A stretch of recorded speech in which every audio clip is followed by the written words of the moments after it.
DSS wọ́ Emefiele lọ sílé-ẹjọ́. Àwọn ọ̀tẹlẹ̀múyẹ́ DSS ti wọ́ gómìnà báǹkì ilé ìfowópamọ́ àpapọ̀ ilé wa CBN tí wọ́n ti dá dúró tẹ́lẹ̀ Godwin Emefiele lọ sílé-ẹjọ́ báyìí.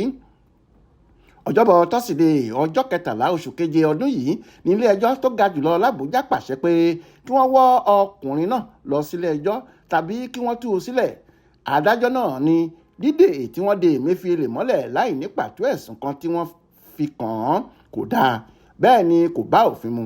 Ó ní tí wọn kò bá ti lè gbé lọ sí kóòtù kí wọ́n tú u sílẹ̀ kó máa lọ ilé ẹ̀ láyọ̀ àti àlàáfíà.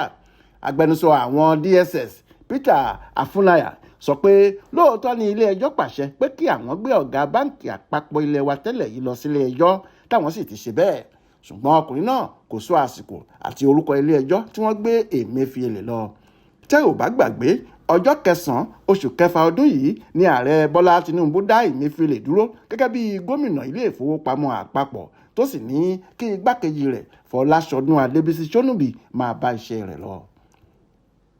Jamiu Àbáyọ̀mí ló ṣàkójọpọ̀ ìròyìn yìí fún Aláròyé online television.